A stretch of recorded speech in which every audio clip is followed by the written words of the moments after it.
wabarakatuh.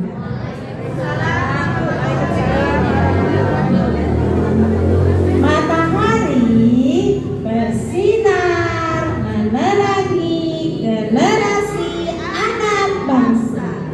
Baik, kami dari kelompok 7 Matahari ingin memaparkan tentang pengalaman belajar. Mungkin di sini teman-teman akan membacakan satu poin-poin. Yang pertama, saya serahkan kepada Ibu untuk menjelaskan tentang memahami. Di sini ada pengalaman belajar, salah satunya adalah memahami.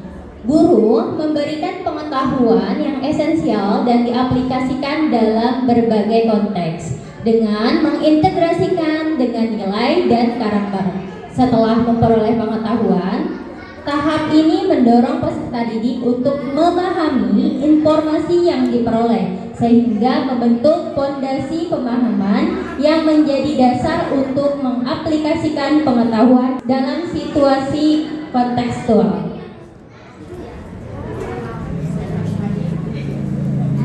Pengalaman belajar selanjutnya yaitu mengaplikasi. Tahapan ini memberikan kesempatan kepada peserta didik untuk menerapkan pengetahuan baik secara individu maupun kolaboratif. Pada tahap ini, peserta didik membangun solusi kreatif dan inovatif dalam pemecahan masalah konkret yang hasilnya dapat berupa produk atau kinerja peserta didik. Pengalaman belajar selanjutnya yaitu merefleksi. Pada tahapan ini, tahapan di mana peserta didik mengevaluasi dan memaknai proses serta hasil dari tindakan atau praktik yang telah dilakukan. Peserta didik tidak hanya menyadari keberhasilan dan kekurangannya, tetapi juga mampu merumuskan langkah-langkah konkret untuk perbaikan di masa depan sehingga pembelajaran menjadi lebih bermakna. Baik, izin menjelaskan terkait dengan contohnya dari pengalaman belajar. Mungkin yang pertama kita bisa memberikan contoh yang terkait tentang memahami, yang dimana di sini telah menjelaskan bahwa guru telah memberikan pengetahuan yang esensial dan diaplikasikan. Jadi salah satu contohnya seperti kegiatan ekoprint. Nah, yang dimana saat kegiatan ekoprint itu kan kita tidak langsung mengaplikasikan, tidak langsung membahas terkait refleksinya itu apa. Tetapi yang pertama kita harus tahu apa sih kegiatan ekoprint itu, mulai dari apa saja bahannya atau di mana kita mencari bahan-bahannya. Emang ekoprint itu kegiatan seperti apa sih? Nah, itu mungkin bisa menjadi contoh untuk pengalaman belajar tahap pertama yaitu memahami. Nah, lalu yang kedua ada mengaplikasikan. Nah, setelah kita melakukan pemahaman, yang pasti anak-anak juga harus melakukan prakteknya gitu. Jadi tidak hanya memahami saja, tetapi anak-anak juga perlu tahu bagaimana sih cara kita mempraktikannya, bagaimana sih cara kita melakukannya. Mungkin untuk kegiatan ekoprint ini kita bisa melakukan contohnya memakai daun, terus bahan-bahannya ada mungkin dari tas, bunga gitu ya, itu bisa dijadikan motif untuk tas gitu-gitu, dari tas yang polos menjadi ada bergambar setelah kita melakukan kegiatan ekoprint. Nah, lalu di tahap merefleksi, nah yang dimana di sini juga menjelaskan bahwa tahapan refleksi ini peserta ini maksudnya anak-anak ini tidak hanya tahu hasilnya saja, kekurangannya apa saja, tetapi anak-anak juga dapat menyadari bahwa oh ini loh yang telah aku buat itu ternyata berhasil, hasilnya begini, seperti yang tadi sudah disebutkan bahwa tas yang tadinya tidak ada motif setelah kita melakukan kegiatan ekoprint, wah ternyata tasnya menjadi ada motifnya gitu, menjadi bagus. Mungkin itu saja sih contoh yang dapat kami sampaikan, kurang lebihnya mohon maaf. Wassalamualaikum warahmatullahi wabarakatuh. Ada tiga ya, paham dulu, lalu aplikasikan, lalu refleksikan. Saya bisa menambahkan dari kelompok 7 pengalaman belajar. Di sini kami untuk pengalaman belajar sama, yaitu memahami, mengaplikasi dan merefleksi. Seperti contoh kami di sini mengambil kasus di sekolah kami mempelajari tentang tema binatang, gitu ya. Dengan ini ayam ini, nah dalam kegiatan untuk pengalaman belajarnya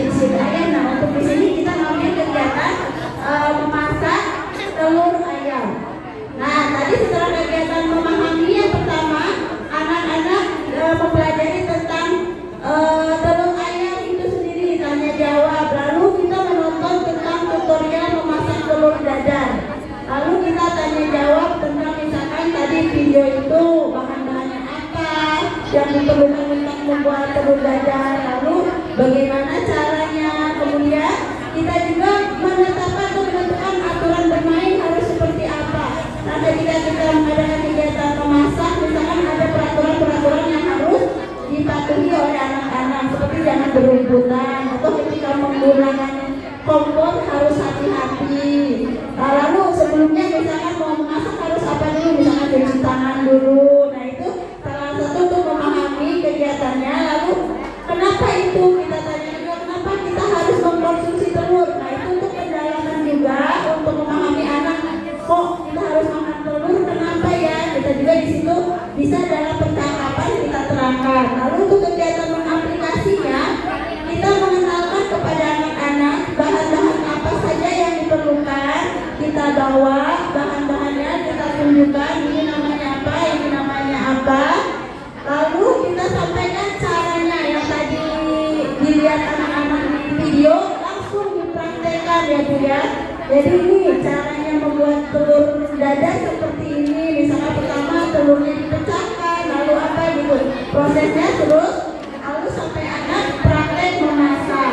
Lalu untuk merefleksinya, kita tanyakan kepada anak-anak. Jangan lupa nih, setiap selesai kegiatan ibu harus selalu merefleksi, yaitu menanyakan perasaan anak. Bagaimana perasaan kalian setelah melakukan kegiatan bermain tadi? Senang tidak? Misalkan senang Bu, kenapa senang? Apa sebabnya? Lalu misalkan ada yang enggak, aku gak suka, males masak misalkan. Nah, kenapa? Aku gak suka masak atau aku gak bisa, gak suka telur. Nah, di situ kita bisa tahu keadaan murid di kelas dengan kegiatan tadi, apakah ada yang kekurangannya atau tidaknya. Kita jadi bisa merefleksi. Lalu kita nanya juga, tadi kita habis apa ya kegiatan tadi, misalkan habis masak Bu ya, pokoknya itu. Lalu apa saja bahan-bahan yang digunakannya, anak-anak jadi tahu. Mungkin nanti di rumah kadang anak-anak itu ada ya Bu ya, kalau udah belajar di sekolah sampai rumah gini, nah tadi di sekolahan seru deh, bikin ini sama bu guru, yuk bikin lagi. Nah, emang tahu bahan-bahannya? Tahu kan, tadi udah diajarin sama bu guru. Nah, jadi anak-anak nanti bawahnya besok, Bu, emang kalian bikin apa sih? Kadang ada yang dicapri, Bu tadi bikin apa? Katanya pakai ini. Iya, gitu. Anaknya minta lagi. Nah, berarti itu kan sudah mendalam ya Bu ya, berbekas di anak. Jadi anak-anak suka, dia minta praktek lagi di rumah. Lalu juga menanyakan hasil masakannya bagaimana tadi di kelas. Apakah tadi enak tidak rasanya?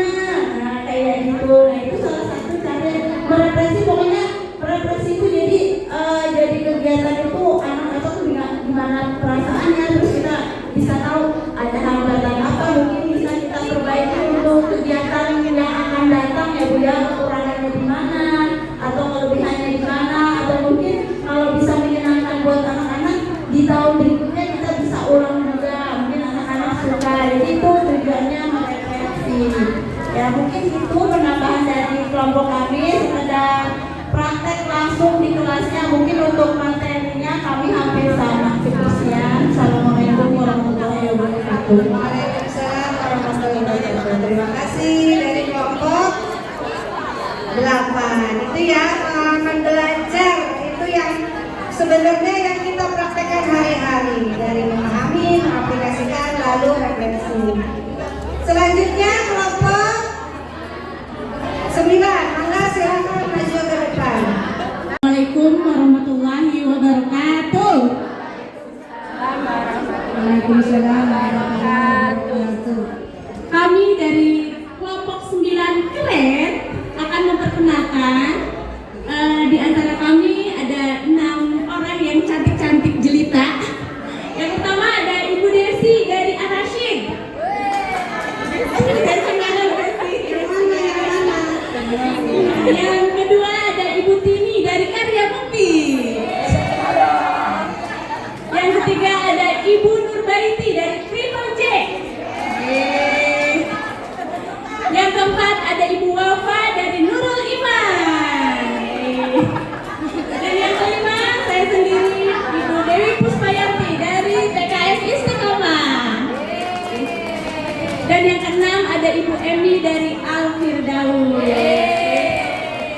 Silakan untuk teman-teman untuk menjelaskan prinsip-prinsip deep learning.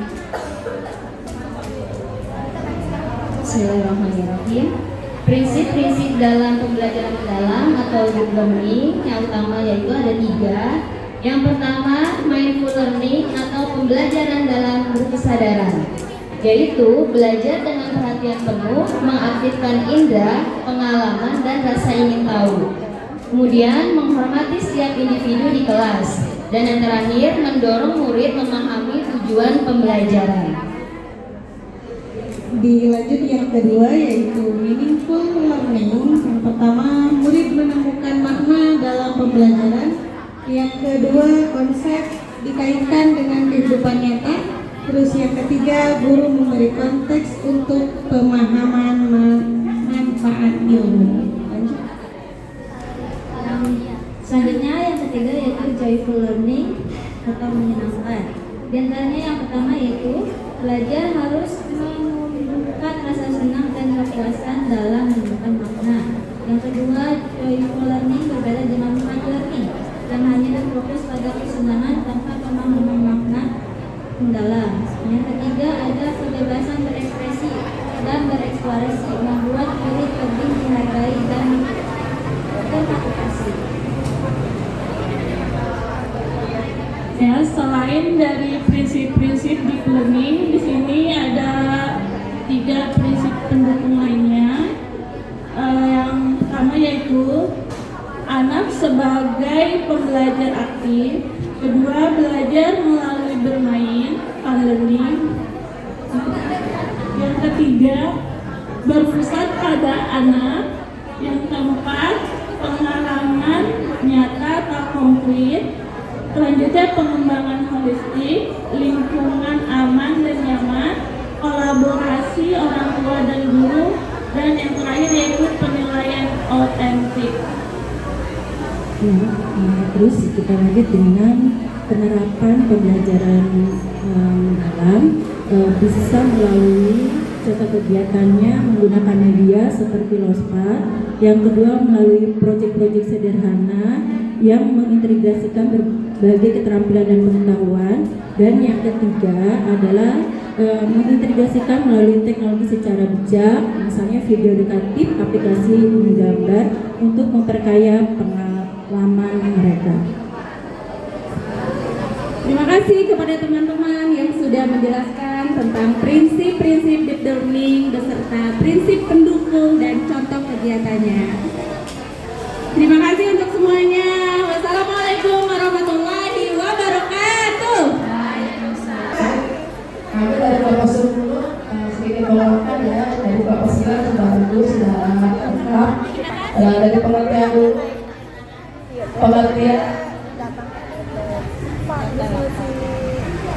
pengertian prinsip pembelajaran, yaitu menjelaskan bagaimana proses belajar seharusnya terjadi supaya peserta didik dapat memahami, menguasai dan menerapkan pengetahuan, sikap serta keterampilan. Dari tersebut dapat diimplementasikan melalui 3 yaitu olah hati, olah rasa, dan olahraga. Contoh olah pikir, berpikir dan benar. Contoh kegiatannya yaitu mengelompokkan benar berdasarkan warna untuk yang ukuran, menjelaskan pertanyaan mengapa dan bagaimana. Contohnya olah hati yaitu sikap dan nilai. Contoh kegiatannya yaitu mengucapkan kata terima kasih, marah, permisi, seperti itu, menunggu giliran, memahami arti sikap sabar. Terus yang ketiga yaitu olahraga, olahraga itu perasaan dan apresiasi, fokus kepekaan perasaan, seni dan ekspresi diri. Contohnya mengungkapkan perasaan senang, sedih atau bangga, menggambar bebas sesuai dengan identitas. Terima kasih. Wassalamualaikum warahmatullahi wabarakatuh. Waalaikumsalam warahmatullahi wabarakatuh. Alhamdulillah, materi intinya sudah selesai semua dipresentasikan oleh teman-teman semua. Itu materi